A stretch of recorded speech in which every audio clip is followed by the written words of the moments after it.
સ્નાન નાગા સાધુ જ કરી શકે, ધર્મગુરુઓ કરી શકે, મહામંડલેશ્વરો, ધર્મગુરુઓ, શ્રી મહારાજો કરી શકે.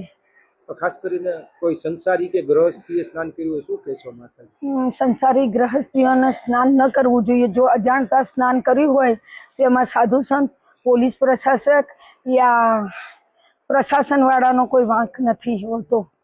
અચ્છા, ખાસ કરીને માતાજી જોવા જઈએ તો આજે આવું કોઈ કૃત્ય કરાયું હોય કે થઈ ગયું હોય માતાજી, તો અખાડા કેવા એક્શન લઈ શકે છે?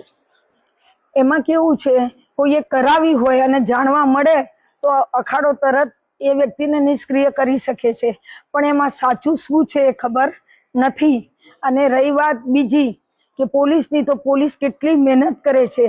પ્રશાસન હરસ સંઘવીએ કેટલો સરસ મેળો કર્યો છે. મિની કુંભનું આપણું ભારત વર્ષમાં કેટલું સરસ નામ થયું છે. એટલે આપણી મીડિયાને આ તેને આભાર માનવો જોઈએ અને આપણી મીડિયાને આ બધી વસ્તુ ન કહેવી જોઈએ. અને કદાચ કંઈક આવું થયું હોય, અમને ધ્યાનમાં નથી અને કંઈક ધ્યાનમાં આવશે અમારા કે કોને કરાવી સ્નાન, કોને કરાવી, એ અમને ખબર હજુ સુધી છે નહીં.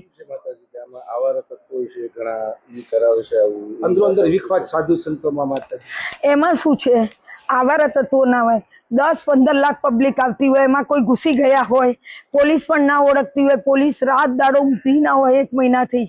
આવારા તત્વો કેવી રીતે ઘૂસી જતા હોય એ ખબર હોતી નથી. અસામાજિક તત્વો શું કરતા હોય એ પણ ખબર હોતી નથી. મિની કુંભ સરસ થયો, બહુ જ બધાએ મહેનત કરી છે, સારું એવું શાહી સ્નાન કર્યું છે.